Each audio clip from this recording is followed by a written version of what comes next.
할렐루야. 예배에 참여하시는 모든 성도님들을 예수님 이름으로 축복합니다.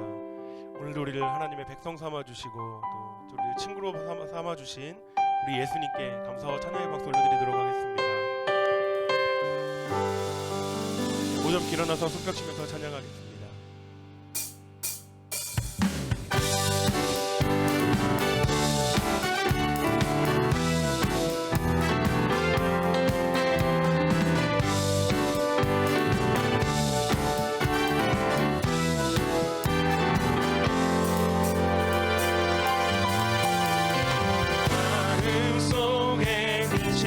사랑 주 예수 앞에 아뢰어라.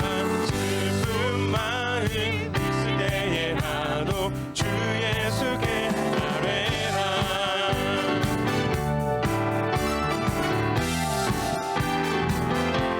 눈물 나며 깊은 한숨 쉴 때 주 예수 앞에 아뢰어라. 은밀한 죄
염려하지 말고 기도와 간구로 감사함으로.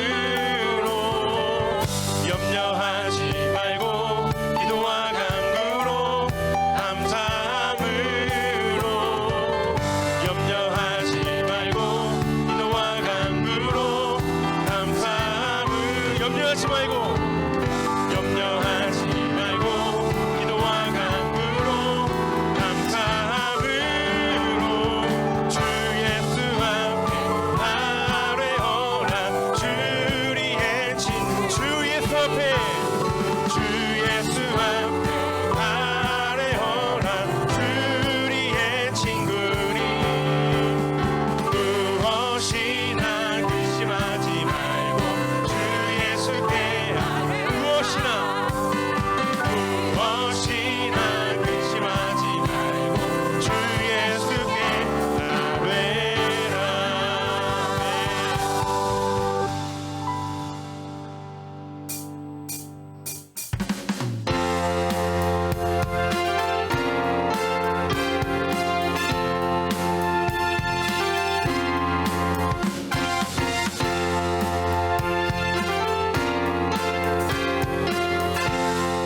왕이신 예수님을 높이며 찬양하겠습니다. 들라 머리 들어라. 흘리시어다 영원한 분들아. 영광의 왕 들어가시도록 영광의 왕 들어가신다. 분들아 머리 들어라. 흘리시어다 영원한 분들아. 영광의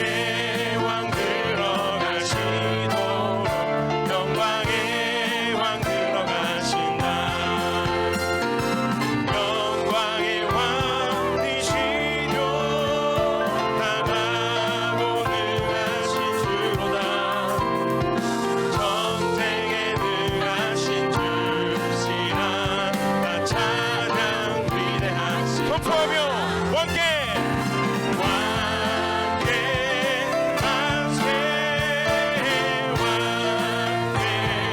만세 당신은 영광의 왕이라 나 찬양 위대하시나 분들아 나 머리 들어라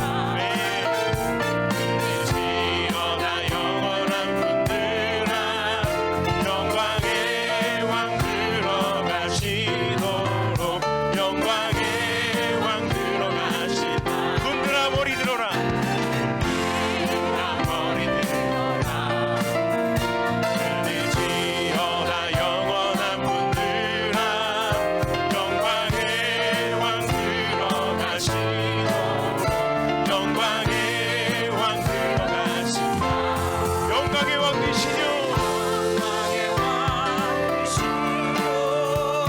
강하고 능하신 주로다 전쟁에 능하신 주시라 나 찬양 위대하신 선포하며 왕께 만세 왕께 만세 왕께 만세 당신은 영광의 왕이라 나 찬양 위대하신 선포합시다 왕께 만세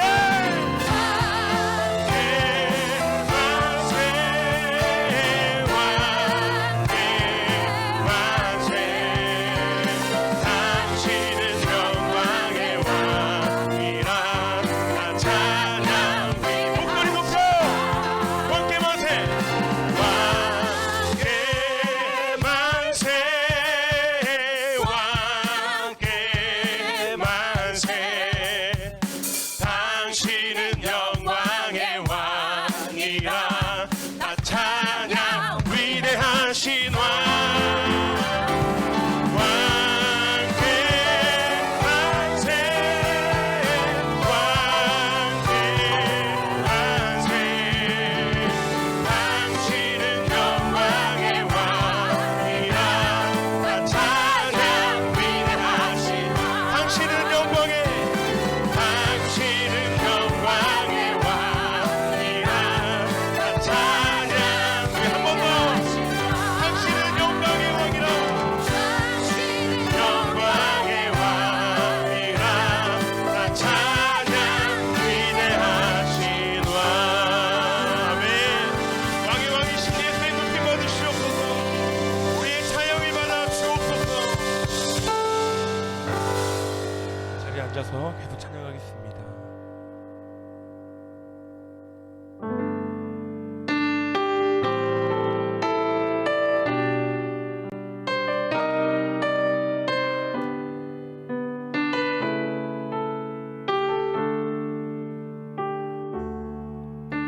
수많은 무리들 줄지어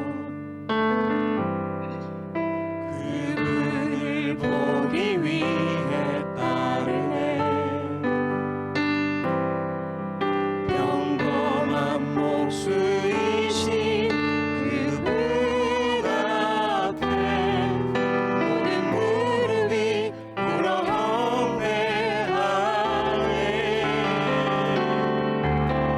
모든 문제들 하나하나 죽음까지도 힘을 잃고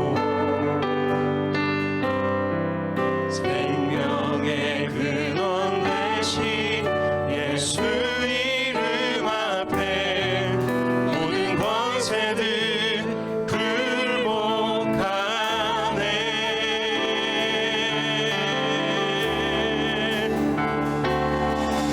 예수 이름 높이세 능력의 그 이름 예수 이름 높이세 구원의 그 이름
땅의 모든 상황과 환경 속에서도 충성되고 지혜로운 종이 되어서 맡은 자들에게 또 때를 따라 양식을 나눠줄 자가 누구냐고 부르시고 찾으셨습니다. 이런 함께 모이지 못하는 상황 속에서도 서로를 돌아보면서 사랑과 선행을 격려하면서 어려움 가운데 있는 지체들을 돌아보는 우리 모든 성도님들을 축복합니다. 우리 함께 같이 기도할까요? 모든 상황 속에서 어렵고 힘든 자들에게 하나님 은혜를 더하여 주시고 속히 회복되게 하여 주시고 또 사건과 사고 속에서 육체적인 어려움을 겪는 모든 우리 사람들에게 주님 진정한 치유와 회복을 허락하여 주십시오. 또 이 땅에서 주님의 사역 가운데 우리들의 주님의 손과 발이 기꺼이 되어서 섬기고 세우는 그 일들을 감당할 수 있게 해 주십시오. 특별히 교회를 위해서 기도하실 때 이 땅에 있는 모든 교회들이 지역 가운데 생명 얻게 하시고 주의 살아있는 복음, 주의 재림의 복음을 증거하게 하여 주셔서 생명들 얻게 하여 주십시오. 우리 교회들을 중보하고 연약한 가운데 있는 우리 모든 지체들을 중보하면서 우리 주여 한번 외치고 간절하게 같이 기도하겠습니다. 주여!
하나님 아버지, 모든 상황 속에서도 우리와 함께 하시는 분이심을 믿으며 간절히 고백합니다.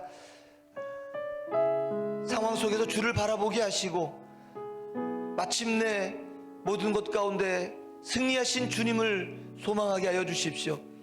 질병으로 인하여서 또 여러 가지 경제적인 어려움으로 관계 어려움 속에 있는 우리 모든 지체들을 돌아보아 주시되 우리의 연민 가운데 빠져 있지 아니하고 일으켜 하나님을 찬양하며 사람들 살리는 귀한 일들 가운데 함께 동참할 수 있도록 역사하여 주십시오. 특별히 우리 가운데 눈물 닦아주며 연약해진 무릎도 일으켜 세우는 긍휼한 마음을 주시고 주님께서 세상을 바라보는 그 사랑의 마음으로 영혼을 사랑케 하여 주옵소서.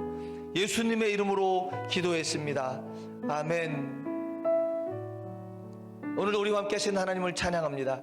우리 함께 예배하는 분들과 인사 나눠볼까요? 소망의 복음을 굳게 붙잡읍시다. 소망의 복음을 굳게 잡읍시다. 저희들이 오늘 예배 장소가 또 좀 바뀌었습니다. 그래서 혹시 저희들이 포지 상태로 송출하고 있는데 중간중간 혹시 끊겨도 인내심을 가지고 봐주시고요. 혹시 비상사태가 있을 때는 다시 그 주소를 알려드리도록 하겠습니다. 오늘 우리에게 주신 하나님 말씀을 함께 보겠습니다. 마태복음 23장 13절에서 15절입니다. 마태복음 23장 13절에서 15절 말씀입니다. 우리말 성경으로 읽는데요. 자막 참고하시고 또 들고 계신 성경을 참고해서 한 목소리로 크게 함께 읽도록 하겠습니다. 너희에게 화가 있을 것이다. 율법 학자와 바리새파 위선자들아, 너희는 사람들 앞에서 하늘나라 문을 닫아버렸다. 너희 자신만 들어가지 않을 뿐 아니라 들어가려는 사람들마저 막고 있구나. 너희에게 화가 있을 것이다. 율법 학자와 바리새파 위선자들아, 너희는 개종자 한 사람을 만들려고 육지와 바다를 두루 다니다가 정작 누군가 개종자가 되면 너희보다 2배나 더 악한 지옥의 자식으로 만든다. 아멘.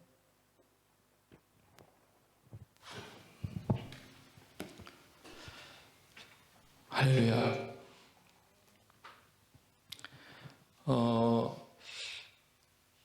오늘은 그 질문에 대한 답변을 먼저 드리면서 그 말씀을 쭉 이어가고자 합니다. 작년에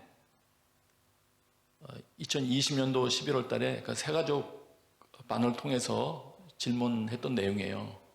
적당하게 그 답변을 드릴 그런 기회가 없었는데 마태복음을 이해하는 데에도 그 도움이 된다고 판단이 돼서 약간 그 말씀을 간단하게 드리면서 오늘 말씀 전하도록 하겠습니다. 이런 질문이 있었습니다. 하나님의 나라에 적합한 사람들이란 어떤 사람들인가?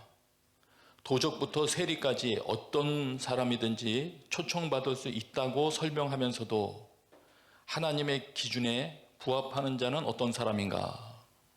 이런 질문이었어요. 이 질문 의도는 이해가 되시죠? 그 사람이 도적이든 세리가 됐든 그 누구든 상관없이 어떤 죄인이라도 상관없이 주님 앞에 나올 수 있다. 이렇게 하면서도 또 하나님 나라에 들어갈 자는 또 구분한다. 이렇게 된다 그러면은 이게 무슨 말인가? 아마 새가족이시기 때문에 이런 것이 궁금하셨던 것 같아요. 일단 간단하게만 답을 드립니다. 도적부터 세리, 직업이 어떻든지 상관없습니다. 그 예수님께서 초청하시는 초청 대상자에 포함되는 것은 분명히 맞습니다. 자신의 신분에 상관없이 초청 대상이 되는데, 그러나 분명한 것은 자신의 도적이라면 도적질을 하던 삶, 그다음에 악한 일을 하던 사람이라면 악한 일을 하던 삶을 유지하면서 예수님을 믿으라는 게 아닙니다. 예. 그 악한 행동을 하면서 예수님을 믿어도 좋다는 말이 아니고요. 마태복음뿐만 아니라 복음서에서 명확히 얘기하시죠. 회개하라. 누구나 받지만 일단 너는 회개해야 된다. 네가 너의 주인인 양 살았던 곳에서 하나님께서 너의 주인이라는 것을 다시 한번 인정하면서 길을 돌이켜야 된다. 삶의 방식을 바꿔야 된다는 것이죠. 그래서 하나님의 나라에 적합한 사람들이란 어떤 사람이 되느냐? 누구나 상관없지만 그들은 회개하는 자들이어야 됩니다. 그래서 누가 들어가느냐? 마태복음 5장 19절 20절에는 그렇게 기록을 했죠. 계명 가운데 하찮은 것 하나라도 어기고 그렇게 가르치면 그건 하늘나라에서 작은 사람이 되는 거고, 계명을 지키며 가르치는 사람은 하늘나라에서 큰 사람이라고 불릴 것이다. 이렇게 말씀하면서 너희가 율법학자들이나 바리새파 사람들보다 더 의롭지 않으면 결코 하늘나라에 들어가지 못할 것이다.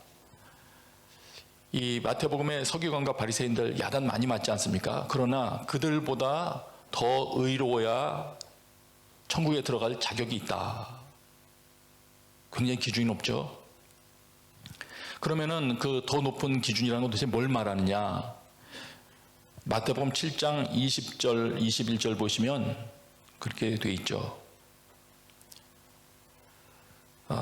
그 열매를 보고 그들을 알게 된다 이렇게 말씀하시면서 내게 주님 주님 하는 사람이라고 다 하늘나라에 들어가는 것이 아니다.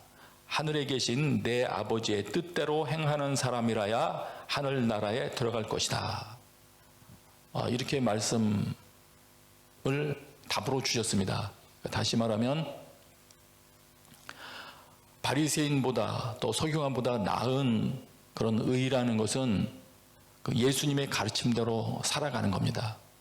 예수님은 아버지의 뜻을 전하시고 그걸 행하는 것을 양식으로 삼으시는 분이십니다.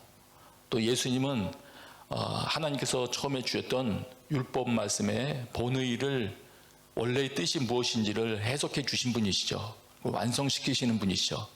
그래서 예수님의 가르침대로 살아가면 되는 겁니다. 이렇게 우선 답을 드리겠어요.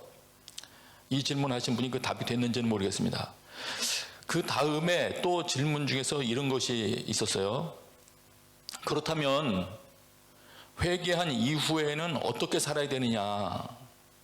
자식을 위한 또 가족을 위한 열심은 접어야 되느냐? 오직 말씀 읽기와 전도만을 해야 하는 것인가? 어떻게 두 가지 사이에서 균형을 잡아야 하는가? 또 이런 질문을 또 어떤 분이 하셨습니다. 여기에 대해서는 이렇게 말씀드립니다. 그 회개한다고 할 때 그 장면을 실제로 보면서 이해를 좀 도와드리겠습니다. 가장 선명하게 나와 있는 것이 누가복음 3장 10절부터의 내용입니다. 세례 요한이 와서 그 회개의 세례를 전할 때 회개하려고 나왔던 사람들이 질문을 합니다. 지금 하셨던 질문하고 똑같이 해요. 그러면 우리가 어떻게 해야 합니까? 이걸 질문합니다. 그때 요한이 대답한 말에 어떻게 해야 되는지 힌트가 있습니다. 여기 서로 각각 다른 직종의 사람들이 지금 질문을 하는데, 무리들, 세리들, 군인들 이런 사람들이 질문을 하는데, 요한의 답은 그렇습니다. 전부 직책을 내려놓고 복음 전도를 해라 이렇게 말씀하신 게 아니고, 무리들에 대해서는 그렇게 대답합니다. 옷을 2벌 가진 자는 없는 자에게 나눠줘라. 먹을 것이 있는 자도 그렇게 하라. 이렇게 답을 했고요. 회개하러 나온 세리들에게는 이렇게 말했습니다. 정해진 것보다 더 많은 세금을 걷지 말아라. 또 회개하기 위해서 나온 군인들에게는 이렇게 답을 했습니다. 강제로 돈을 뜯어내거나 거짓으로 고발하지 말아라. 이렇게 너희가 받는 봉급으로 만족해라. 이렇게 답을 하셨습니다. 그렇기 때문에 직업을 포기하라는 것이 아니고, 회개한 이후에 그 직업을 유지하지만 그 직업 내에서 어떻게 살아야 하는지는 이제 주인 되신 주님이 계시니까 그분께 여쭈면서 말씀을 보면서 살아나가는 겁니다. 흔히 이 부분을 설명할 때 영역주권이다 이런 말도 사용하고, 또 직장 가운데 또 일터 가운데 하나님의 나라를 이루며 산다 이런 표현도 사용을 합니다. 어쨌든 그렇게 살아가면 됩니다. 그것이 세례 요한이 내린 처방이었습니다. 그렇게 되면 그 다음에 질문하셨던 자식을 위한 또 가족을 위한 열심을 접어야 되냐 하는 질문에 대한 답은 이미 나온 것이죠. 하나님의 나라를 이루려고 또 자기 마음대로 안 살고 예수님 뜻대로 살려고 노력하다 보면 오히려 가족들을 더 돌아보게 됩니다. 무시하게 되지 않습니다. 사랑의 종류가 좀 바뀝니다. 그래서 오히려 자식과 가족을 더 돌아보게 되고요. 그리고 성령께서 점차 그 사람을 인도하시기 때문에 그 가정 가운데에도 하나님이 원하셨던 그런 모습들이 점점 퍼져나가게 됩니다. 그러다가 마태복음 4장 17절에 보면은 예수님께서 어느 시기가 되신 후에 비로소 복음을 전파하셨다 이렇게 되어 있거든요. 복음을 전하기 시작하셨다 이런 표현이 있습니다. 다시 말하면 그렇게 사시다가 보면 하나님께서 언젠가 어느 때가 되면 그 사람 개인에게 맞는 방법으로 그 사람의 시간을 전체를 복음을 위해서 요구하실 때도 있습니다. 그건 사람마다 사정마다 다르겠죠. 그럴 때는 모든 것을 다 들여서 소위 말해서 풀타임으로 나가시면 되는 겁니다. 예. 그렇게 이제 답을 우선 드립니다. 그럼 이제 오늘 이제 이렇게 천국과 관련된 말씀을 염두에 두면서 오늘 본문을 좀 보도록 하겠습니다. 오늘 본문에 보니까 이런 야단을 서기관들과 바리새인들에게 나무라시거든요. 그들이 이런 것을 하고 있다는 거예요. 천국 문은 닫고 사람들은 지옥 자식으로 만든다. 이게 가능한가? 천국 문을 어떻게 이들이 닫나? 누가복음에는 요 부분을 이렇게 설명을 해놨어요. 누가복음에는 너희 율법학자들에게 화가 있을 것이다. 이는 너희가 지식의 열쇠를 가졌으면서도 너희 자신들도 들어가지 못하고 들어가려고 하는 자들도 막았기 때문이다. 또 다른 번역에 보면 너희가 지식의 열쇠를 가로채서 가져가서 등등 이런 표현이 있어요. 이게 좀 요 부분이 마태복음보다는 더 있어요. 너희가 지식의 열쇠를 가져가서. 다시 말하면 이 사람들이 말씀을 가르치고 해석하는 위치에 있기 때문에 그렇게 될 수 있습니다. 그러면 어떻게 이들이 가지고 있는 말씀으로 천국문을 닫아버렸나? 또 그들의 가르침을 듣는 자들을 지옥 자식 만드나? 우리가 이미 질문 답변으로 설명드린 것처럼 천국이 있습니다, 여러분. 천국은 회개와 복음을 믿음으로 들어갑니다. 이건 다시 말하면 천국은 회개하고 예수님을 주님 삼아야 들어가는 곳입니다.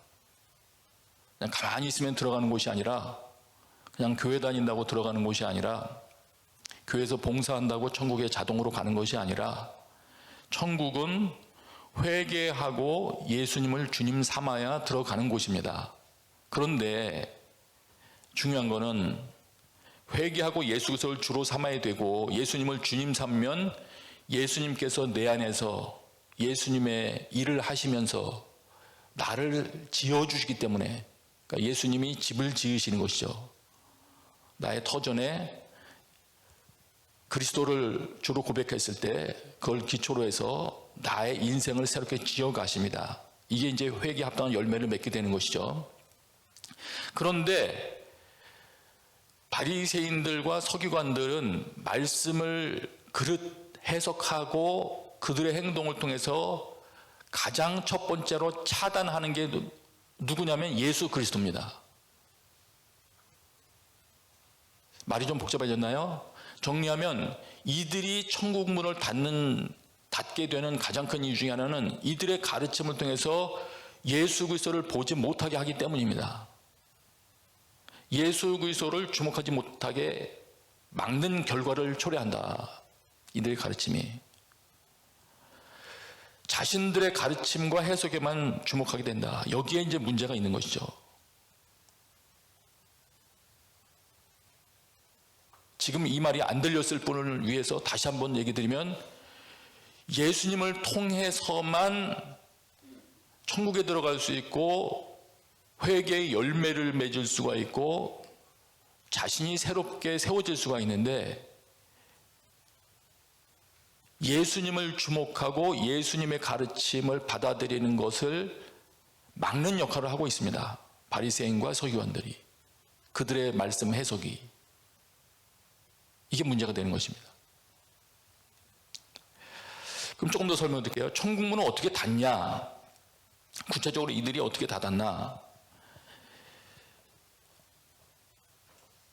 마태복음 23장 23절에 보면 이렇게 표현되어 있어요. 화 있을진저 외식하는 서기관들과 바리새인들이여, 너희가 이러이러한 것은 하는데 더 중한 바 정의와 긍휼과 믿음은 버렸다. 예수님께서 지금 야단치시는 내용을 보면 이들은 하나님께서 주신 율법을 선별해서 순종합니다. 결국은 그 선별하는 기준은 자기들입니다. 자기가 최종 결정자로 남아있는 거죠. 하나님의 주신 말씀들을 취사 선택해서 결국은 자기의 마음에 드는 것을 자기가 하는 거거든요. 엄밀한 의미에서는 순종이라고 할 수 없죠.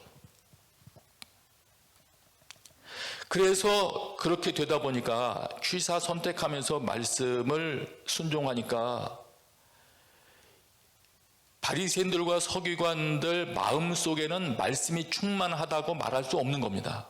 부분적이죠. 그래서 자기 내면의 동기도 자기가 잘 몰라요. 말씀에 기초한 게 아니니까. 그러니까 자기 내면과 밖으로 하는 행동이 달라질 수밖에 없어요. 그래서 외식하는 자가 되는 겁니다. 외식하는 자가 되니까 말씀대로 보지 못하니까 장님이 되는 겁니다. 소경이 되는 겁니다.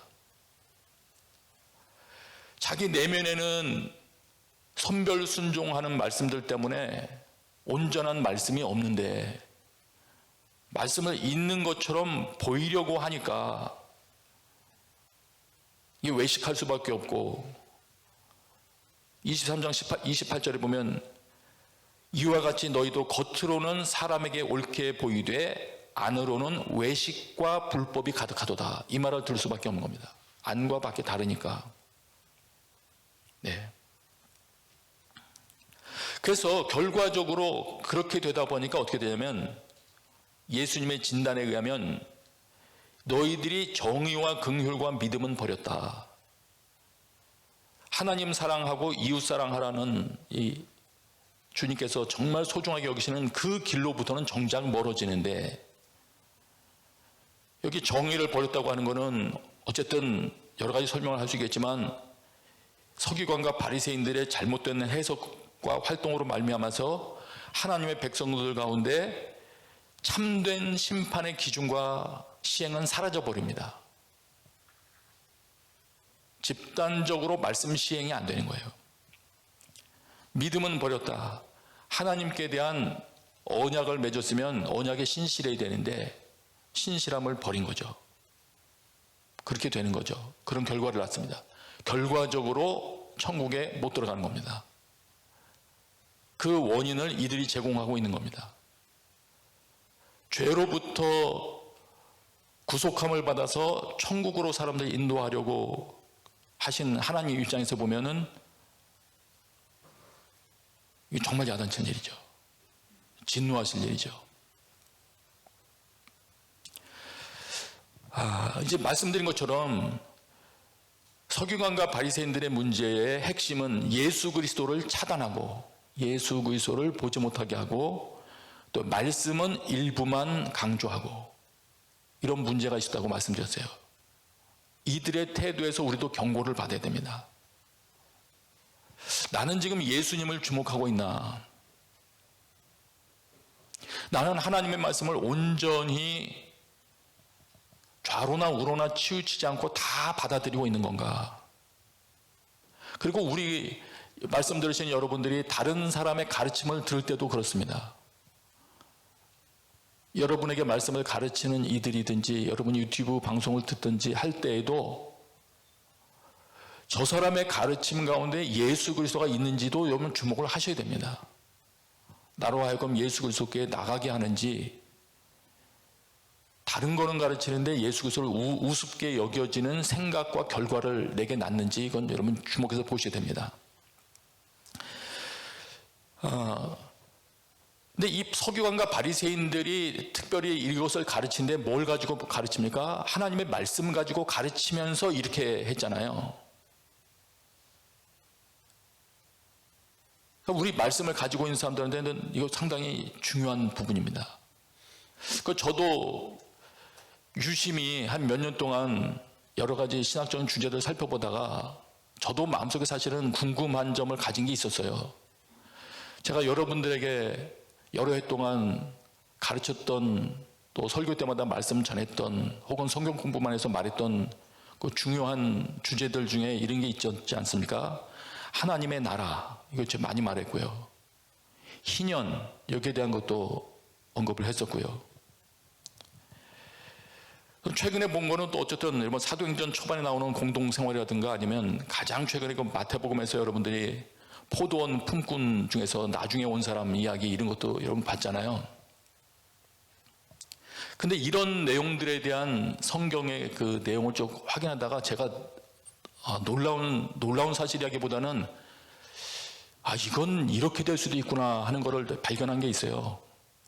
그거는 뭐냐면요, 지금 말씀드린 특별히 그런 주제들, 하나님의 나라와 관련된 주제들, 신년에 관련된 주제들, 이런 등등의 주제들이 사회를 비판하는 사람들이 다 갖다가 악용하고 있더라고요.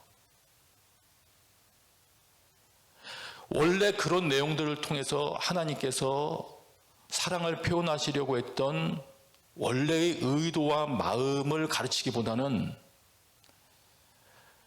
사회를 비판하는 내용, 현재 교회를 비판하는 그런 내용들을 설명할 때 그걸 끌어다 쓰더라고요.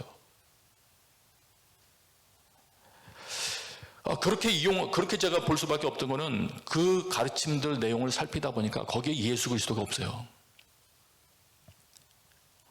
예수 그리스도를 통해서 개인의 삶을 회개하는 게 없어요. 이런 식으로는 설명을 해요. 하나님을 잘 믿는다는 것은 회개하고 개인의 영성 추구도 있지만 하나님 나라를 보면서 이렇게 하는 거야. 이런 설명은 물론 있어요. 그러나 개인 삶의 회개보다는 사회 문제를 지적하고 사회 문제를 수정하려고 하는 것을 더 큰 믿음으로 설명을 해요. 마치 그런 것이 더 바른 믿음의 삶인 것처럼 설명을 합니다. 근데 성경의 가르침을 보면요, 그렇지가 않습니다. 개인의 영혼 구원 매우 중요합니다. 개인의 변화 매우 중요합니다. 사회의 변화도 중요합니다. 빛과 소금이라고 하시면서 너희가 맛을 잃어버리면 안 된다고 하셨으니까 그것도 중요합니다. 그래서 이것도 버리지 말고 저것도 버리지 말아야 됩니다. 한쪽으로 치우쳐지는 것은 하나님께서 원하시는 가르침이 아니에요. 다시 말씀드릴게요. 이런 가르침들의 주의할 점의 하나는 사회 문제를 지적하느라 예수 그리스도를 드러내는 데는 실패하고 있다는 사실이에요. 오히려 다른 사상을 뒷받침해 주는 데는 쓰여요. 근데 예수 그리스도의 가르침을 지지하지는 않더라고요.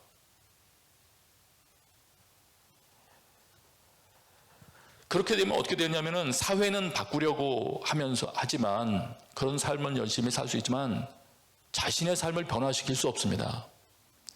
여러분, 자신의 삶 바꾸는 게 쉽습니까? 쉽지 않습니다. 자기 습관 하나 바꾸는 거 쉽지 않아요. 신앙생활을 바르게 하기 위한 것도 늘 예수 그리스도를 주목하면서 투자하면서 알아가면서 성장을 해야 됩니다. 그런데 예수 그리스도를 주목하지 않으면 개인의 변화가 있을 수 없습니다. 개인을 변화시키지 못하면 그 사람이 사회를 변화시킬 수 없습니다. 그 사람이 사회 변화를 위해서 움직일 때 씁쓸한 물만 흘러나올 거예요.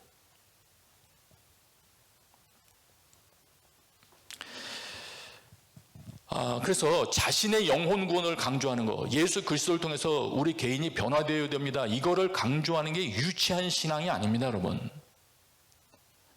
이건 기초입니다. 기초고 이것이 없이는 나머지가 안 되는 겁니다. 두 개 다 우리는 붙들어야 됩니다. 그리고 놀라운 것은요, 어떤 한 개인이 지식적으로 좀 모자른다 할지라도 예수님을 통해서 진정 거듭나면 그 사람은 많은 이들을 유익하게 하는 삶을 스스로 살아갑니다.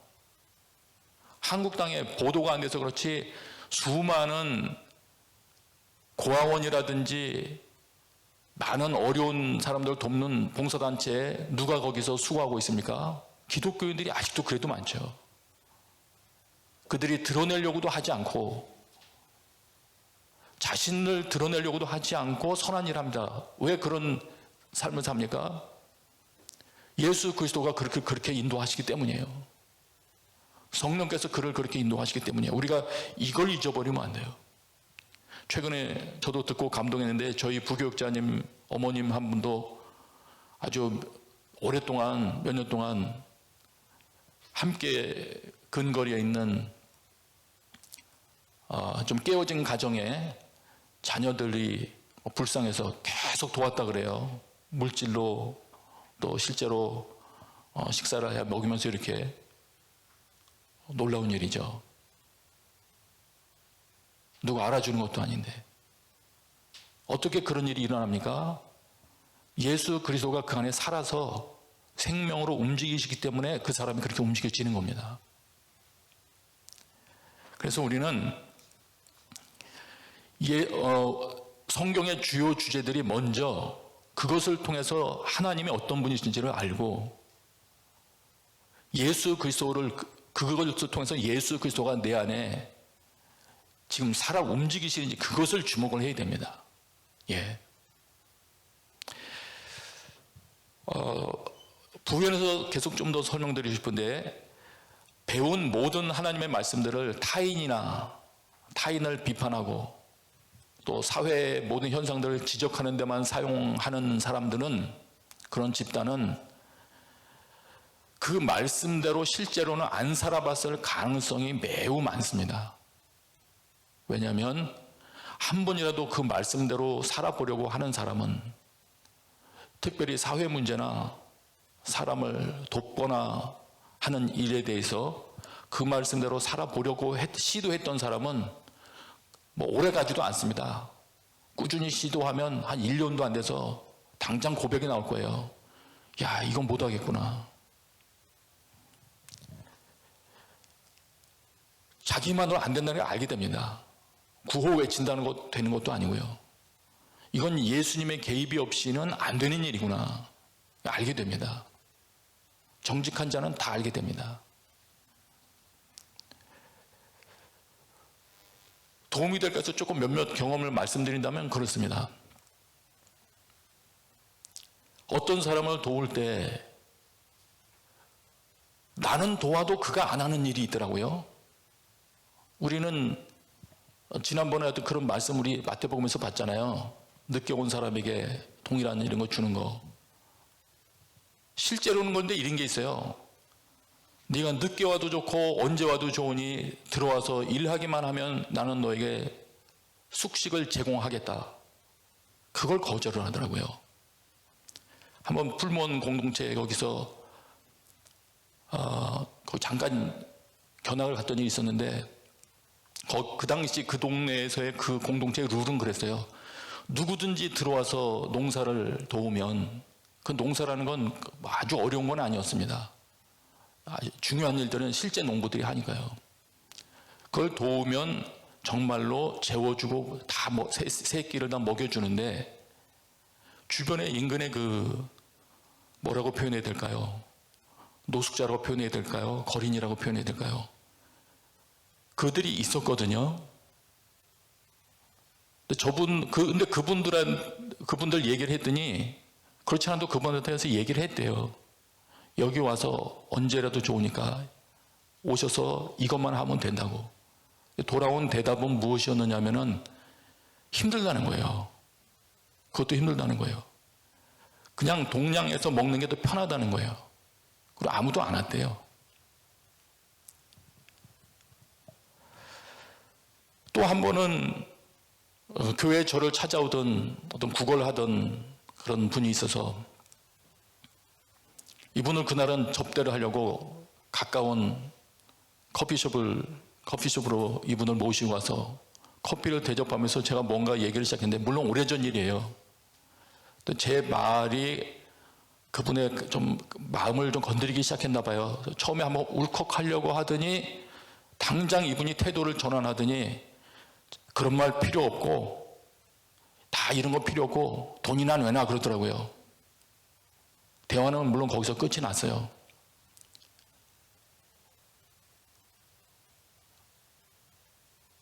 제가 보살피려는 것과 그분이 요구는 달랐던 거죠.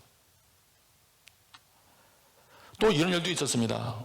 어느 날 교회로 찾아온 어떤 젊은 여성이 있었는데 초등학교 한 1학년쯤 나이쯤 될까요? 그런 어린 딸을 한 명을 데리고 왔죠. 그 여인은 정신이 좀 이상한 상태였고 그래서 일단은 보따리를 들고 온 상태이기 때문에 교회에서 기거하게 하면서 돌봐주면서 한두 달을 지냈습니다. 그러면서 점점 알게 된 거는 원래 이 사람에게 집도 있다는 거. 근데 그래서 그 집까지도 주소와 전화번호 나서 가보니까 집은 이미 뭐 거의 그 아파트였는데 다 거의 뭐 무슨 창고처럼 변해 있고 쓰레기장을 방불하게 되어 있고 집주인은 난리가 났고, 그래서 어쨌든 찾아가서 부동산에 가서 집을 다 매매해서 그 사람 이름으로 통장까지 만들고 도장 파고 해서 안전하게 집을 매매한 다음에 그 여성에게 통장도 갖다 주고 계속 수소문해서 마침내는 그 여성의 가족분, 어머니가 계시더라고요. 어머님 집을 찾았는데 그래서 연락을 했죠. 당신 딸과 그러니까 손녀뻘 되는 거죠. 손녀가 여기 있습니다. 데려가십시오. 집이 어딘지 알려주시면 모시고 가겠습니다. 그랬더니 전화에 제 말이 끝나자마자 오는 답변이 저 힘 없어서 못 기릅니다. 교회에서 맡아서 해주세요. 즉시 돌아온 답이 그렇게 되더라고요.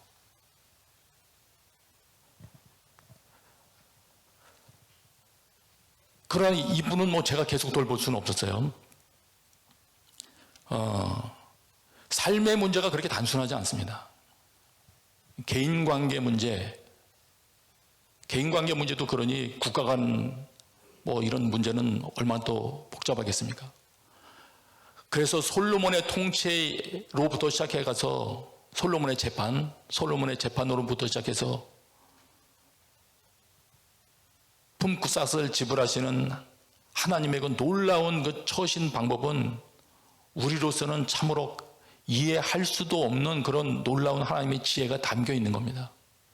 그래서 우리가 하나님의 통치를 받을 때에만, 그것도 이론이 아니고 살아계신 예수 그리스도가 내 안에 인격으로 실제로 살아계셔서 그분의 다스림을 받을 때만 매사에 실제로 그에게 유익한 방향으로 또 살리는 방향으로 모든 것들을 결정해 나갈 수 있을 거예요.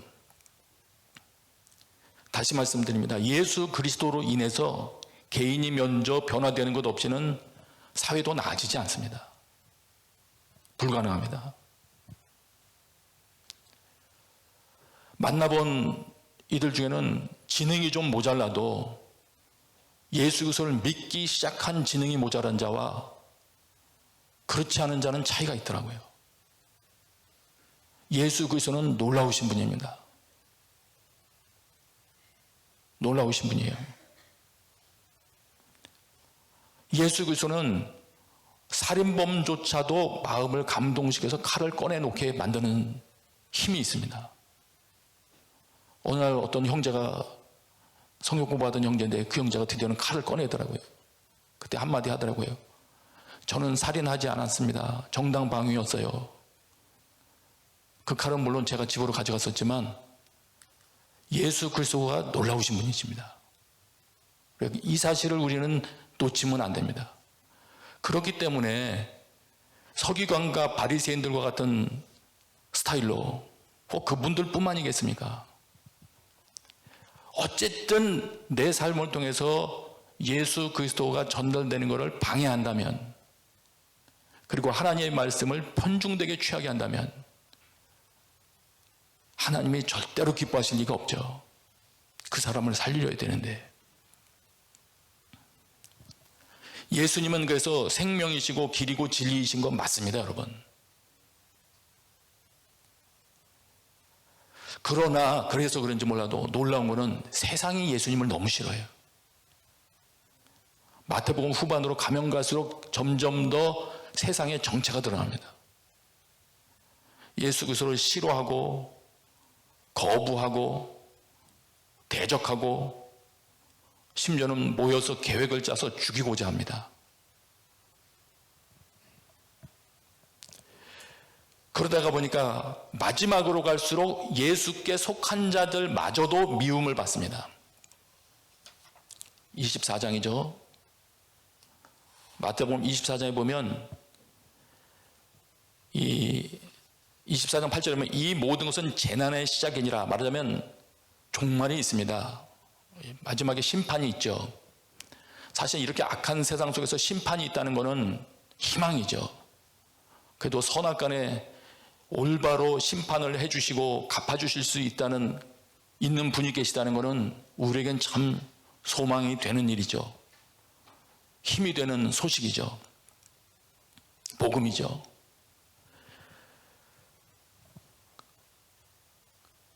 그 심판의 핵심에는 예수님의 재림이 있고요. 그런데 그 예수님의 재림이 오기까지에 어떤 일이 있느냐? 세상이 예수님을 싫어하기 때문에 이런 일을 거친다고 말씀하십니다. 그때 사람들이 너희를 환난에 녹여 주겠으며 너희를 죽이리니 너희가 내 이름 때문에 모든 민족에게 미움을 받으리라. 마지막으로 갈수록 예수께 진정으로 속한 자들은 미움을 받는다고 합니다. 사람의 사랑은 점점 더 식어져 간다고 합니다. 불법이 성함으로 많은 사람의 사랑이 식어지리라. 끝으로 가는데 이런 일들이 있을 거라고 하십니다. 왜 그렇습니까? 실질적인 개인과 사회를 변화시킬 수 있는 열쇠인 예수 그리스도를 제거하려는 거죠. 예수 그리스도를 증거하려는 것이나 예수 그리스도를 알게 해주는 모든 일들, 또 예수님이 제시해 주시는 법대로 움직여지는 모든 게 싫은 겁니다. 다 깨버리려고 하는 겁니다. 그 배후에 분명히 하나님을 대적하는 자가 있을 것이라는 짐작이 이게 가능한 겁니다. 그래서 이렇게 되겠지만 대안은, 성경이 마태복음이 오늘 가르쳐주는 대안은 역시 또 예수 그리스도입니다. 24장 14절이죠. 중간에 재난의 시작이라고 그런 다음에 환난 이야기가 나온 다음에 14절에 이야기하십니다. 이 천국 복음이 모든 민족에게 증언되기 위하여 온 세상에 전파되리니 그제야 끝이 오리라. 예. 대안은, 그런 세상에서 대안은 뭐냐? 예수 그리스도가 해결자이시니까 예수 그리스도를 증거하는 게 답이다. 예수 그리스도에 대한 자신감이신 거죠. 그렇기 때문에 우리는 종말이 될수록 준비할 것 중에 준비할 것은 예수 그리스도를 확실히 하는 일입니다. 예수 그리스도가 누구신지도 더 확실히 하고 더 분명히 알고, 그리고 예수님을 더 알게 해달라는 게 우리의 기도 제목이 되어야지 맞는 겁니다. 조금 더 말씀드릴 거예요. 조금 더 말씀드리기 이전에 우선 우리가 이 땅에 사는 동안에 우리 기도 제목이 아주 명확해지게 되시길 바라는데, 그 기도 제목이 명확해져야 될 부분 중에 하나는 예수 그리스도를 더 알게 해주십시오. 이 부분입니다. 예수 그리스도. 이분 없으면 어린이도 안 됩니다. 어린이가 다 착하지 않아요. 가난하다고 다 착하지 않습니다. 부자라고 다 악하고 그런 거 없습니다. 그 사람이 착하다고 해서, 착한 모습으로 살아간다고 해서 그 사람이 하나님 보시기에도 바른 거냐? 그렇지도 않습니다.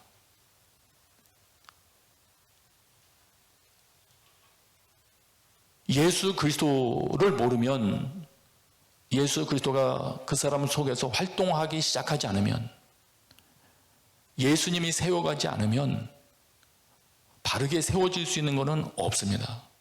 그것이 성경의 가르침이라는 걸 우리 조금 더 잊어서는 안 됩니다.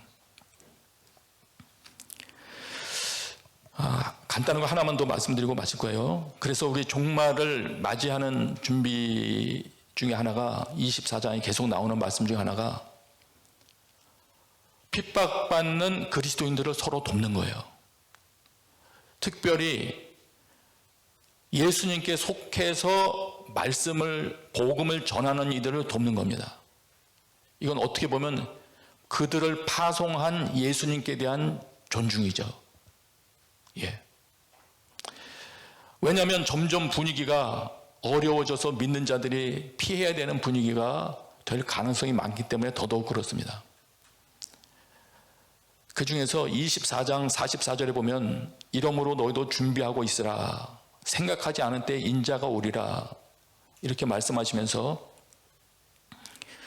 그 집 사람들을 맡아 때를 따라 양식을 나눠줄 자가 누구냐? 제가 찾아보니까 여기 양식은 뭐 말씀으로 해석한 구절도 두 군데쯤 있지만 실제로 먹는 음식이더군요, 이게. 우선 1차적인 해석은 그렇다는 거예요. 집사람들을 맡아서 주인이 자신의 집 맡겨서 통솔하게 하고 잘 먹이라고 맡겨주고 갔으면 때를 따라서 잘 먹일 사람이 누구냐? 그렇게 하면, 이 일을 잘 충성스럽게 하면 47절에 보니까 주인이 그의 모든 소유를 그에게 맡겨주시겠대요. 주인이 가지고 있는 부, 다양한 자원을 그 사람에게 맡겨주겠대요. 이거 놀랍지 않습니까? 이 부분을 좀 이렇게 해석할 수 있을 것 같아요. 주님의 집에 속한 사람들을, 예수 그리스도가 인생의 답이라는 걸 알고 자신의 모든 것을 내려놓고 복음 전하기 위하여 어려운 환경임에도 불구하고 나선 사람들, 그 사람들이 굶지 않도록 때를 따라서 살펴서 먹여주면 그 사람에게 주님께서 주님의 부를 맡겨주시겠다. 놀라운 겁니다. 제 마음속에 그런 생각이 들더라고요. 그렇구나. 선교사님들의 환경 변화 등 코로나로 인해서 더 어려워졌는데 더 세심히 살펴서 그분들이 어려움 겪지 않도록 더 잘 지원을 해드려야 되겠다.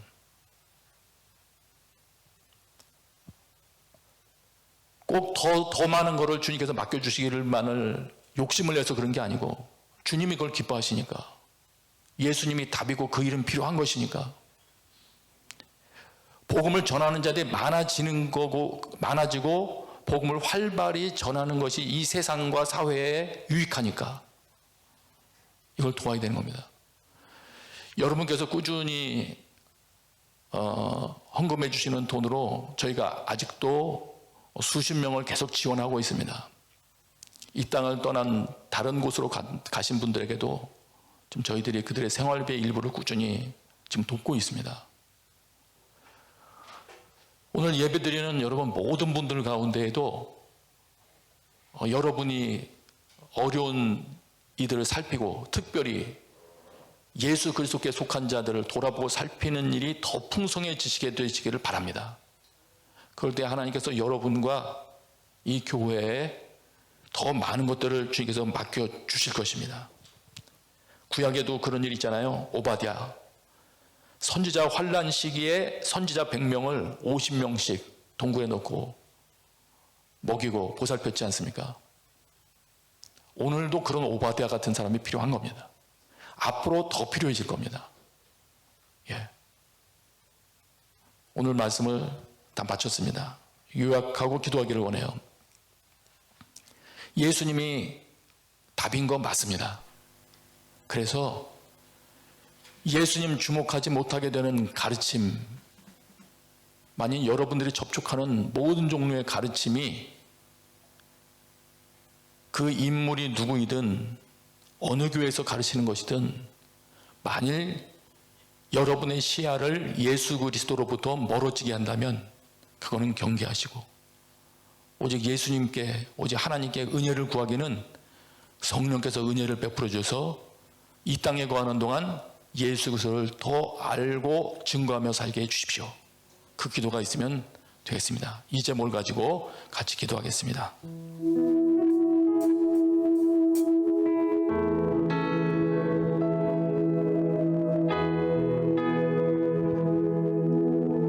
하나님 아버지 감사합니다. 하나님께서 우리에게 주신 말씀대로 주님 기억하게 하여 주십시오. 하나님 계속적으로 주님 찾게 하시고 주님을 주목하게 하여 주십시오. 우리가 하나님의 말씀 가운데 정말 말씀의 말씀대로 주목하며 너를 믿고 하나님 내 눈 밝았네 참 내 기쁨 영원하도다 십자가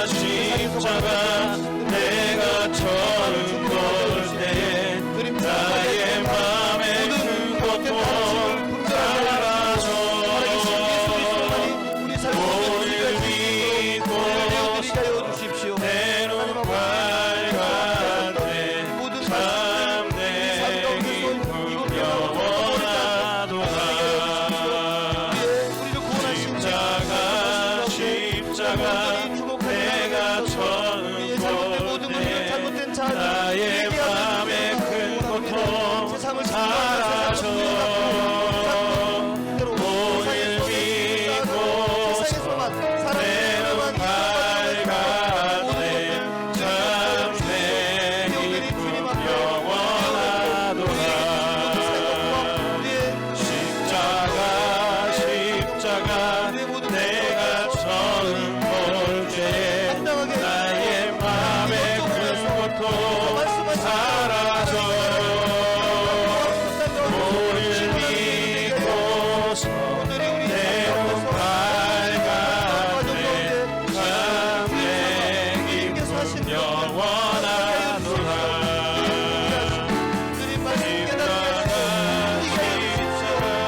내가 처음 볼 때에 나의 맘에 큰 고통 사라져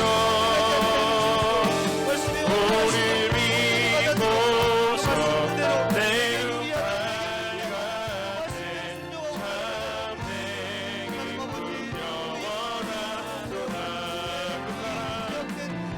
그 사랑 날 위해 죽으신 날 위해 다시 사신 예수 그리스도 다시 오실 그 사랑 죽음도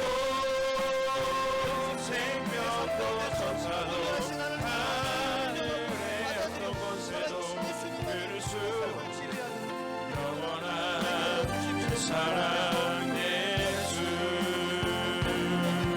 그 사랑 날 위해 죽으신 날 위해 다시 사신 예수 그리스도 다시 오실 그 사랑 죽음도 생명도 천사도 하늘의 어떤 권세도 끊을 수 없는 영원한 그 사랑 예수 우리 한 번 더 기도했으면 좋겠습니다.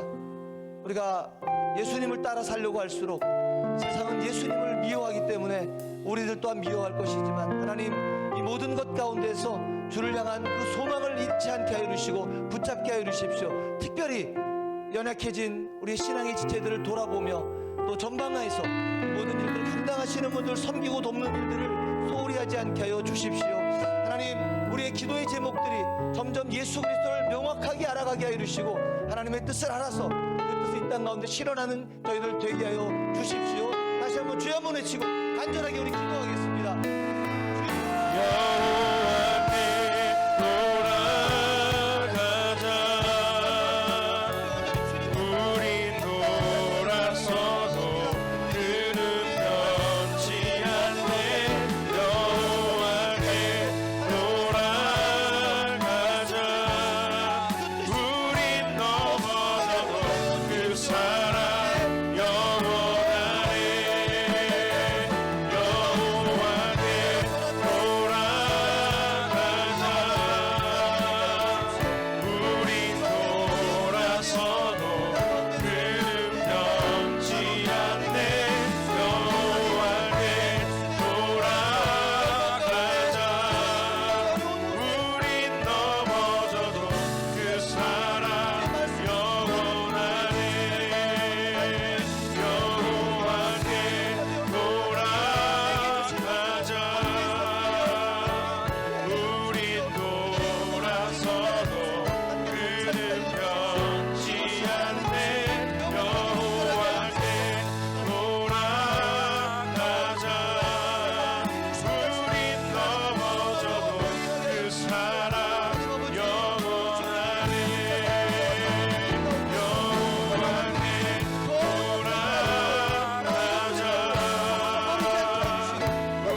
비난하고 죄를 비난하는 모든 자들 앞에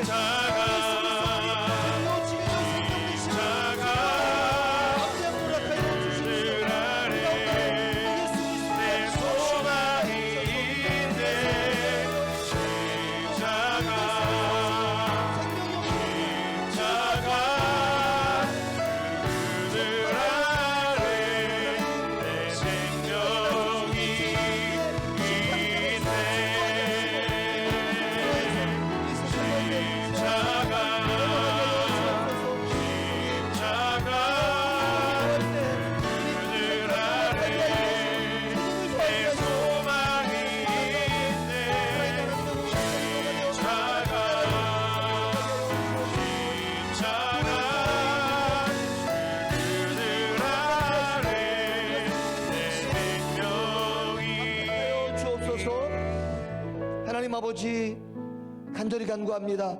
우리들이 하나님을 예수님을 더 명확하게 알기를 원합니다.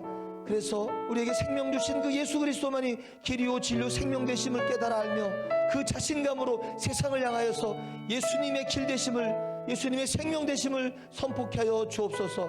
또한 이미 그런 일들 감당하시는 분들 함께 도우며 기도하며 대정으로 섬기며 주님의 나라의 땅 가운데 이루어지는 것들을 함께 소망하게 하여 주옵소서. 예수님의 이름으로 기도했습니다. 아멘. 아멘. 우리 계신 자리에서 함께 일어나서 우리 정성들이 하나님께 우리 몸과 마음 제물을 드리겠습니다.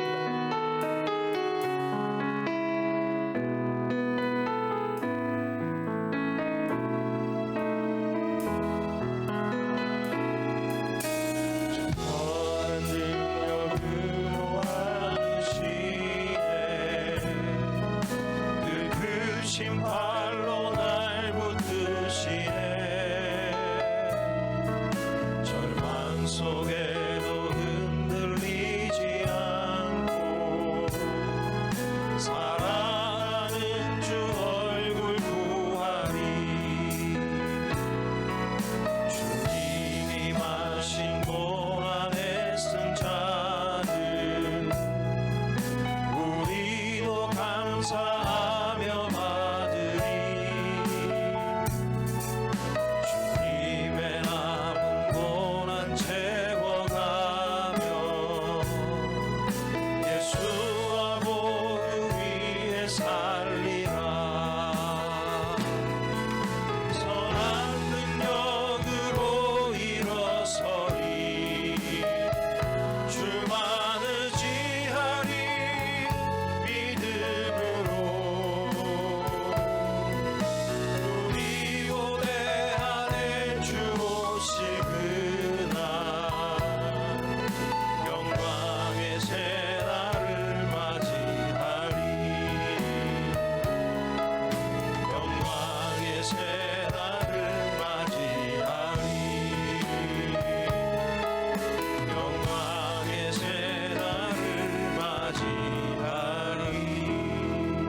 하나님, 오늘도 예배케 하시니 감사합니다. 주님께서 기대하시는 베푸는 삶, 또 긍휼히 여기는 삶 살게 하시되, 또한 모든 악으로부터 저희들을 지켜주시옵소서. 죄까지 끌어들이지 않도록 저희들에게 지혜를 허락하여 주옵소서. 감사함으로 주 앞에 드려진 예물, 복음 증거되는 현장에 사용되게 하여 주옵소서. 이제는 우리 주 예수 그리스도의 은혜와 하나님 아버지의 크신 사랑과 성령님의 교통하심이 예배하는 모든 이들 위에 지금부터 영원까지 함께 계시기를 간절히 축원하옵나이다. 아멘. 우리 함께 손들고 하나님을 찬양하겠습니다. 살아계신 주